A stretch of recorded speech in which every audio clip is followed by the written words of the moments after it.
Tienes una Biblia en casa. Quizás esté en la estantería entre otros libros. Quizás esté en la mesita de noche, con el lomo algo desgastado.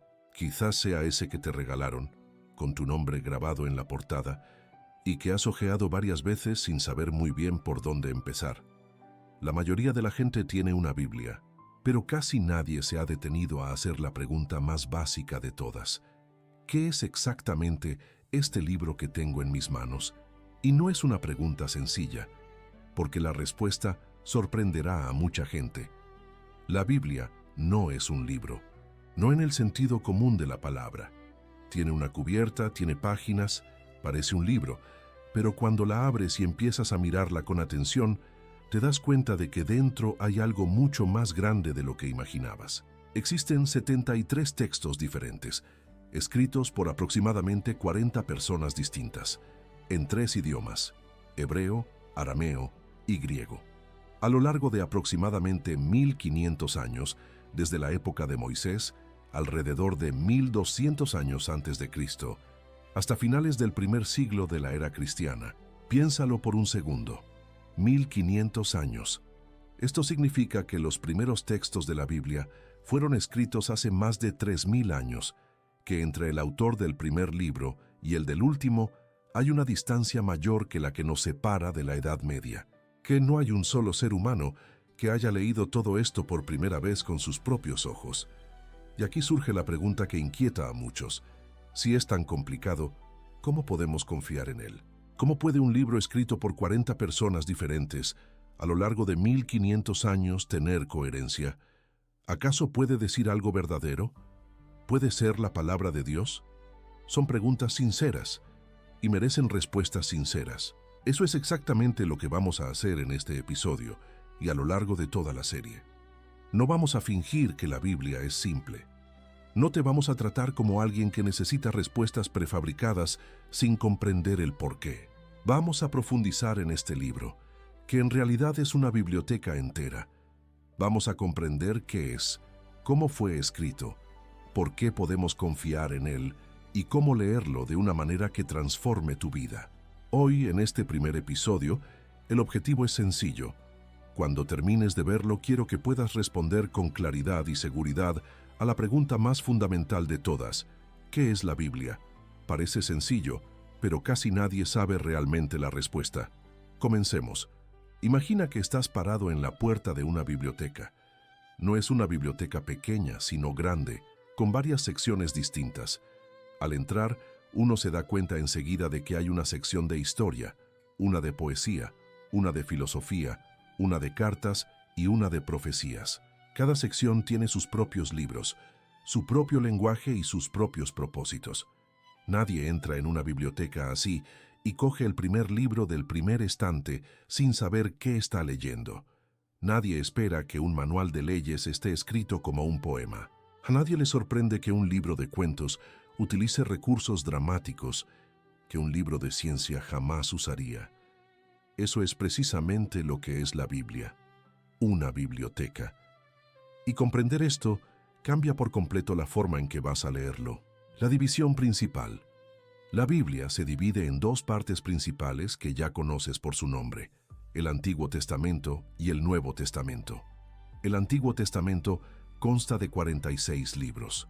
Narra la historia del pueblo de Israel, la creación del mundo, el llamamiento de Abraham, el éxodo de Egipto, la vida de los reyes y los escritos de los profetas. Es una historia que abarca más de 2000 años y que prepara paso a paso la llegada de alguien mucho más grande. El Nuevo Testamento tiene 27 libros. Comienza con los 4 relatos de la vida de Jesús, los Evangelios. Continúa con la historia de los primeros seguidores de Cristo. Sigue con las cartas que los apóstoles escribieron a las primeras comunidades cristianas y termina con el Apocalipsis, una visión del fin de los tiempos repleta de imágenes poderosas y simbólicas. 73 libros en total, cada uno con su propia voz, su propio propósito, su propio lenguaje. Grupos de lectura. Dentro de estas 2 grandes secciones, los libros están organizados en grupos y cada grupo funciona de una manera diferente. En el Antiguo Testamento se encuentra el Pentateuco. los primeros 5 libros atribuidos a Moisés, que narran los acontecimientos desde la creación del mundo hasta la llegada del pueblo de Israel a la tierra prometida. Estos libros combinan narrativa histórica, ley y teología de una manera sin parangón en ninguna otra literatura. Luego vienen los libros históricos: Josué, Jueces, Samuel, Reyes, Crónicas. Cuentan la historia de Israel con sus altibajos, sus victorias y fracasos, sus reyes sabios y sus reyes insensatos. Es historia verídica, de personas reales con todas las complejidades de la vida. También están los libros sapienciales: Job, Salmos, Proverbios, Eclesiastés, Cantar de los Cantares. Son libros de poesía, sabiduría y reflexión sobre el significado de la vida, el sufrimiento y el amor. Si alguna vez has leído un salmo en voz alta y has sentido que esas palabras describían con precisión lo que sentías en tu interior, es porque fueron escritas con ese propósito. Y luego están los profetas: Isaías, Jeremías, Ezequiel, Daniel y muchos otros. No eran meras personas que predecían el futuro. Eran voces que hablaban al pueblo de Dios en tiempos de crisis, exhortando a la fidelidad, anunciando juicio y misericordia, señalando algo que aún estaba por venir. En el Nuevo Testamento, además de los 4 evangelios, encontramos los Hechos de los Apóstoles, que narran el nacimiento y la expansión de la Iglesia por todo el Mediterráneo. También están las cartas de Pablo, dirigidas a comunidades específicas con problemas concretos, repletas de profunda teología y consejos prácticos, y las cartas de otros apóstoles, Pedro, Santiago y Juan, cada uno con su perspectiva única sobre lo que significa seguir a Jesús. ¿Por qué es importante esto para la lectura? No se lee una carta del mismo modo que se lee un poema. No se lee un libro de historia del mismo modo que se lee un texto profético lleno de símbolos. No se lee una ley del mismo modo que se lee una crónica de guerra. Y lo mismo ocurre con la Biblia. Al leer los Salmos leemos poesía hebrea antigua, repleta de imágenes, metáforas e hipérboles. Cuando un salmo afirma que Dios es una roca, no está enseñando geología. Cuando un profeta describe el fin del mundo con imágenes de bestias y dragones, no está escribiendo un guión de ciencia ficción. Cuando Pablo escribe una carta a los Corintios sobre las divisiones en la comunidad, responde a un problema específico en un contexto específico. Y comprender ese contexto transforma por completo la forma en que se lee el texto. La Biblia es rica precisamente por su variedad. Utiliza todos los recursos del lenguaje humano: narración, poesía, ley, profecía, carta, visión, para revelar una única y suprema verdad. El apóstol que escribió a Timoteo dijo algo que se hizo famoso: toda la Escritura es inspirada por Dios y útil para enseñar, corregir, guiar y preparar para el bien. Y preparar. Y la carta a los Hebreos compara la palabra de Dios con una espada de 2 filos, viva, eficaz, capaz de discernir los pensamientos e intenciones más profundos del corazón humano. Pero, ¿qué significa decir que la Biblia está inspirada por Dios? Si fue escrita por 40 personas diferentes, en contextos completamente distintos, ¿cómo está presente Dios en todo esto? Eso es exactamente lo que vamos a ver ahora. Existe un mito que aún circula hoy en día, especialmente entre las personas que se acercan a la fe por primera vez o que tienen preguntas serias sobre la Biblia, y es hora de desmentirlo de una vez por todas. El mito dice lo siguiente: supuestamente Dios dictó la Biblia. Un escriba se sentó, tomó una pluma y simplemente transcribió lo que decía una voz divina, como si la Biblia fuera una especie de registro literal de Dios hablando a la humanidad, sin ninguna intervención humana en el proceso. Si eso fuera cierto, la Biblia sería un libro muy distinto al que es. Sería uniforme, tendría un solo estilo, un solo vocabulario, una sola forma de escribir. Los 73 libros sonarían igual, pero eso no es lo que sucede. Personalidades reales, historias reales. Al leer los evangelios, uno se da cuenta rápidamente de que Mateo escribe de una manera completamente distinta a Juan. Lucas tiene una preocupación histórica que Marcos no tiene. Marcos es ágil, directo e intenso. Lucas es cuidadoso, organizado, casi periodístico. Juan profundiza en cuestiones teológicas de una forma que los otros tres ni siquiera rozan. Al leer las cartas de Pablo, se percibe su personalidad en cada línea, apasionada, a veces irónica, a veces casi grosera, llena de argumentos filosóficos mezclados con un profundo afecto por las comunidades que fundó. Es imposible leer a Pablo y no sentir que hay un ser humano real en sus escritos, con su propia historia, sus propias luchas, su propia manera única de pensar. Al leer los Salmos, encontramos personas que claman a Dios con desesperación. ¿Hasta cuándo, Señor? ¿Me olvidarás para siempre? Este no es el vocabulario de un texto dictado por un ser divino sereno e impasible. Es el clamor de un ser humano que sufre de verdad.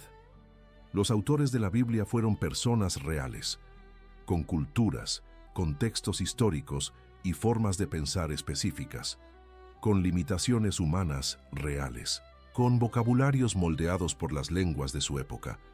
El concepto de inspiración. ¿Qué significa decir que la Biblia es la palabra de Dios? La respuesta que la fe cristiana, y especialmente la tradición católica, ha desarrollado a lo largo de los siglos es más sofisticada que el mito de la dictadura y también más bella. Dios no sustituyó a los autores humanos, actuó a través de ellos, los inspiró. Y la palabra inspirar proviene del latín y significa infundir aliento, de tal manera que escribieron lo que Él quería que se escribiera, pero utilizando su propia voz, su propia cultura y su propia personalidad. Dios es el autor principal. Los seres humanos son los verdaderos autores, ambos al mismo tiempo. Si esto parece paradójico, consideremos la mayor paradoja de la fe cristiana. Jesucristo, 100% Dios y 100% hombre, al mismo tiempo, sin que uno anule al otro.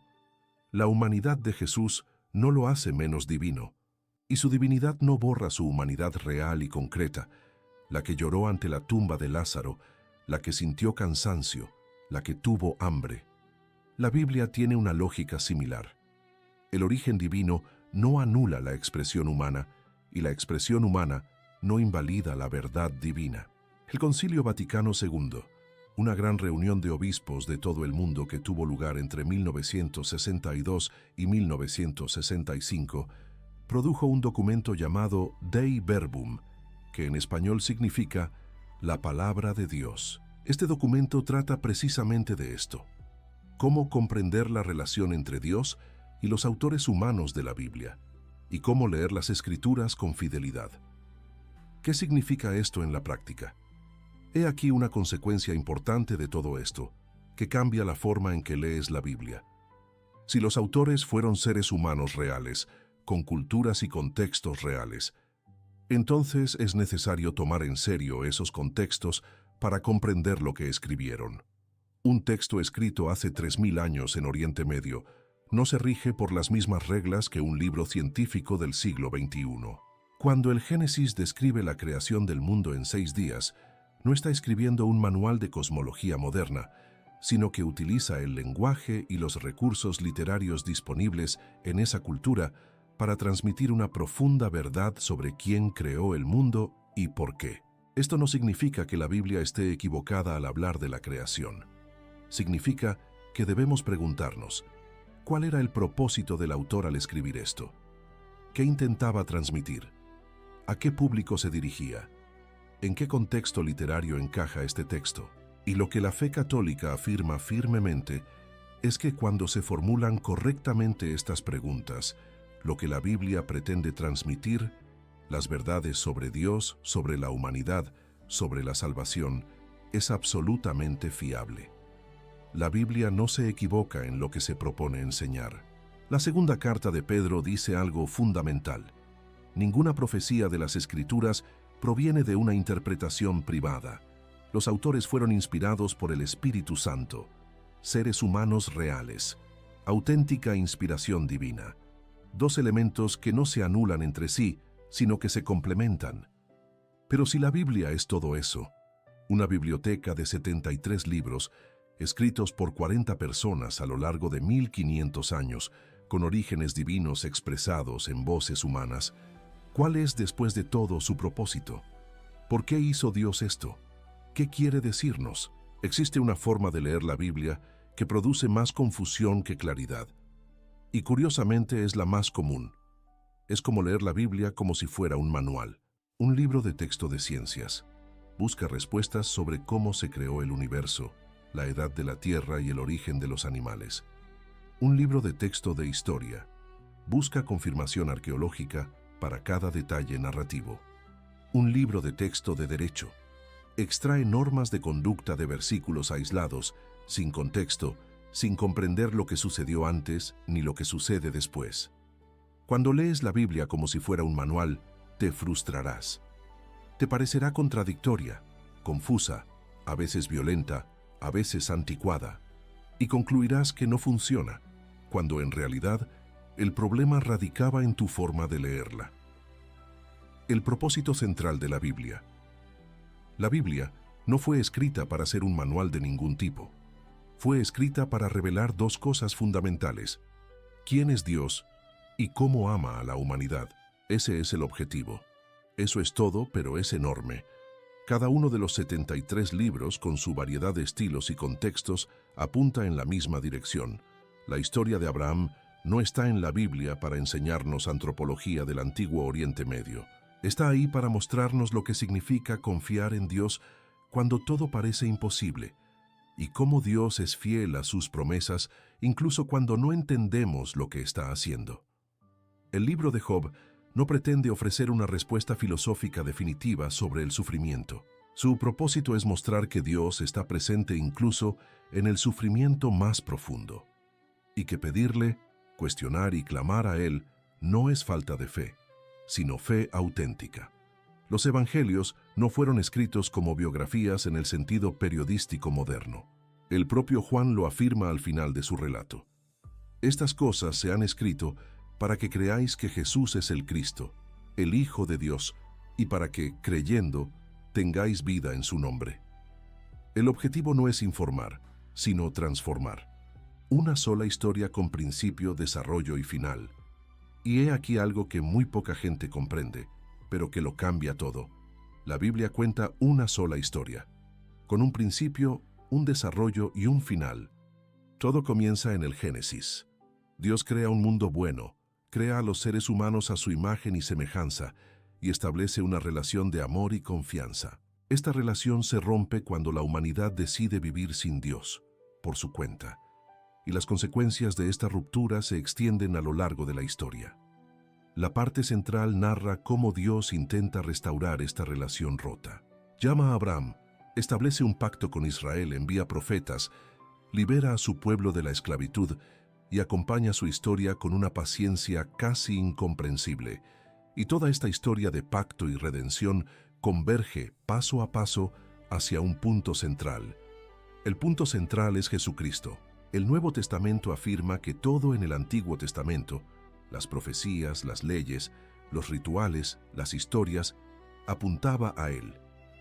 Jesús no vino a abolir el Antiguo Testamento, sino a cumplirlo, a dar sentido a todo aquello que anhelaba un significado más profundo. Y el final, que aún está por llegar, es la consumación de todo esto, la restauración completa de lo que se rompió, la reunificación definitiva entre Dios y la humanidad, creación, caída, pacto, redención, consumación. Esa es la estructura de toda la Biblia, una carta, no un contrato. San Agustín, uno de los pensadores más importantes que la Iglesia ha dado, que vivió entre los siglos IV y V de la era cristiana, escribió una de las frases más conocidas de la historia del pensamiento cristiano. En sus confesiones personales a Dios dijo: «Nuestro corazón está inquieto hasta que descansa en ti». Esta frase resume lo que es la Biblia, la historia de cómo Dios encuentra la paz en ese corazón inquieto. No es un contrato lleno de cláusulas, no es un código penal. Es una carta de amor, larga, compleja, a veces difícil de entender, llena de matices culturales e históricos, pero con un mensaje central que nunca cambia. Te amo. Vine a buscarte. Quiero que estés conmigo. Pablo escribió a una comunidad en Roma que las Escrituras fueron dadas para nuestra instrucción, para que, mediante la perseverancia y el consuelo de las Escrituras, tengamos esperanza. Y el salmo más largo de la Biblia, el 119, con 176 versículos, tiene un estribillo que se repite con diferentes variaciones cada pocos versículos. La palabra de Dios es una lámpara a mis pies y una luz en mi camino. Una lámpara, no un foco que lo ilumine todo a la vez. Una lámpara que ilumine el siguiente paso. La Biblia es para todos. Y una última cosa al respecto. La Biblia no es propiedad exclusiva de los teólogos. No es un libro para quienes estudiaron en un seminario, para quienes tienen un título en filosofía o para quienes saben hebreo. Es para todo el pueblo de Dios, para el campesino que lee un salmo por la mañana antes de empezar a trabajar, para la madre que abre las páginas buscando una palabra de consuelo en un momento difícil, para el joven que tiene más preguntas que respuestas y quiere entender si Dios existe de verdad, para la persona mayor que se sabe el texto de memoria, pero aún encuentra algo nuevo cada vez que lo lee. Es para ti, exactamente como eres. Pero para leerla correctamente, para sumergirse por completo en esta historia, hay un elemento que mucha gente desconoce y que es esencial para comprender la Biblia correctamente. Imagina que encuentras un libro sin portada, sin título, sin autor identificado. El texto empieza y termina abruptamente. Te preguntarás, ¿de dónde salió esto? ¿Quién lo escribió? ¿Por qué debería creer que es auténtico? La Biblia ofrece respuestas concretas a estas preguntas, y esas respuestas provienen de una institución que existe desde hace 2000 años. ¿Quién compiló la Biblia? Durante los primeros siglos del cristianismo circularon numerosos textos, evangelios, cartas, visiones, relatos de apóstoles. Algunos eran verídicos, otros de origen dudoso y otros claramente tardíos o distorsionados. ¿Cómo podríamos saber cuáles eran auténticas? Fue la Iglesia, a través de obispos reunidos en concilios, utilizando criterios históricos, teológicos y espirituales desarrollados a lo largo de generaciones, la que realizó este discernimiento. En los concilios de Hipona, en 393, y Cartago, en 397, se estableció formalmente la lista de libros que componen la Biblia cristiana. Esto implica algo importante que no siempre resulta evidente. La Biblia no creó la Iglesia.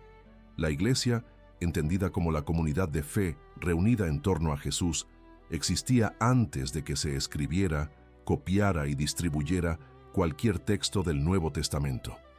Y fue esta comunidad de fe la que, guiada por el Espíritu Santo, reconoció qué textos contenían la palabra de Dios. El trípode de la fe católica.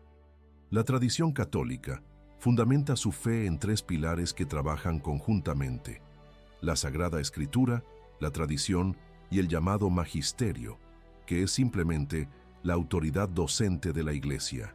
Estos tres no son rivales, son complementarios. La Escritura es la palabra de Dios transmitida por escrito. La tradición es la palabra de Dios transmitida a través de la vida de la Iglesia, en los sacramentos, en la oración, en el testimonio de los santos, en las prácticas que provienen de los apóstoles y que se han transmitido de generación en generación. El magisterio es la autoridad que la Iglesia recibió de Jesús. El que os oye a vosotros, me oye a mí, para custodiar e interpretar fielmente tanto la Escritura como la tradición. El documento del Concilio Vaticano II sobre la palabra de Dios afirma que la Escritura, la tradición y el magisterio están tan estrechamente vinculados e interconectados que uno no puede existir sin los otros. ¿Por qué los católicos no interpretan la Biblia por su cuenta? Esto plantea una cuestión que a veces causa inquietud. ¿Acaso un católico no puede simplemente tomar la Biblia, leerla y sacar sus propias conclusiones? Puedes y debes leer la Biblia. Eso es fundamental, pero la interpretación no es un ejercicio puramente individual. Y esto no es censura, es protección. Piénsalo así. Si cada persona pudiera sacar la conclusión que quisiera de la Biblia, basándose únicamente en su lectura personal, sin ningún criterio externo, ¿qué pasaría? Ya ha sucedido. Esto explica la existencia de miles de denominaciones cristianas diferentes, algunas con doctrinas radicalmente contradictorias, que afirman basarse en la misma Biblia. La Iglesia no dice que no puedas pensar, dice que no piensas solo, que existe una comunidad de fe con 2000 años de lectura, reflexión e interpretación del texto, y que esta tradición de interpretación es una enorme riqueza, no una prisión. La primera carta de Pedro deja claro que la Iglesia es el pilar y fundamento de la verdad, y la segunda carta de Pedro advierte que ninguna profecía de las Escrituras es meramente interpretable individualmente. La Biblia ya está presente en tu misa. Y he aquí algo que muchos católicos desconocen, pero que es muy valioso. Si asistes a misa con regularidad, ya estás en contacto con la Biblia cada semana. En cada celebración, la Iglesia lee un pasaje del Antiguo Testamento, canta un salmo, lee un pasaje de una carta apostólica y proclama un pasaje del Evangelio. A lo largo de 3 años, el ciclo de lecturas de la misa abarca casi toda la Biblia. No necesitas ser un experto en nada. Ya te nutres de la palabra de Dios cada vez que participas en la celebración. La misa es, en cierto sentido, la escuela de lectura bíblica más antigua y consistente del mundo. ¿Conoces a alguien que esté buscando respuestas sobre la fe, pero no sepa por dónde empezar con la Biblia? A veces la mayor barrera no es la fuerza de voluntad, sino el desconocimiento de que la Biblia cobra más sentido cuando se lee dentro de una comunidad que la conoce desde hace 2000 años. Entonces, ¿qué es la Biblia? Resumamos lo que has visto hoy. Primero, la Biblia es una biblioteca, no un libro. Consta de 73 textos diferentes, escritos a lo largo de 1500 años, en estilos completamente distintos: historia, poesía, leyes, cartas, profecías y visiones. Para leerla bien, es necesario comprender el género de cada texto, el contexto en el que fue escrito y a quién iba dirigido. Quien entra en la biblioteca y lee todo de la misma manera, sale confundido. Segundo, la Biblia es inspirada, no impuesta. Dios no usó a los seres humanos como robots. Actuó a través de personas reales, con sus culturas, personalidades y limitaciones, de tal manera que el resultado final transmite la verdad que Él quería comunicar, expresada en un lenguaje genuinamente humano. Esto significa que es necesario tomar en serio tanto el origen divino como la expresión humana del texto. Tercero, la Biblia es una carta de amor, no un manual técnico. Su propósito no es responder preguntas científicas ni proporcionar un código de reglas. Su propósito es revelar quién es Dios y cómo ama a la humanidad. Una historia única que comienza con la creación, pasa por el pacto y la redención y encuentra su centro absoluto en Jesucristo. Cuarto, la Biblia acompaña a la Iglesia. Fue la comunidad de fe la que reconoció qué textos componen la Biblia, la que preservó y transmitió el texto durante más de 2000 años y la que sigue siendo el contexto natural para su lectura e interpretación. Estos 4 puntos no son todo lo que hay que saber sobre la Biblia, son el comienzo, son el fundamento sobre el que descansa todo lo demás. El reto de la semana. Antes del próximo episodio, un ejercicio sencillo, pero que te sorprenderá. Toma la Biblia que tienes en casa, ábrela por el índice y cuenta los libros. No lo leas todavía, solo cuenta la historia. Encontrarás 73 libros, 46 del Antiguo Testamento y 27 del Nuevo. Y al cerrar el índice, algo cambiará. Ya no tienes un libro en tus manos, sino una biblioteca. ¿Qué nos depara el próximo episodio? Pero espera, hay un detalle que te dejará con una gran pregunta en la cabeza en cuanto cuentes estos libros. Si tomas la Biblia de tu vecino o compañero de trabajo evangélico y cuentas sus libros, encontrarás 66, no 73, 7 libros menos. ¿Por qué? ¿Quién retiró esos libros? ¿Cuándo? ¿Con qué autoridad? ¿Tiene la Biblia católica más libros o la Biblia protestante menos? ¿Quién tiene razón? En el próximo episodio profundizaremos en esta historia, que es más fascinante, compleja y rica de lo que podrías imaginar.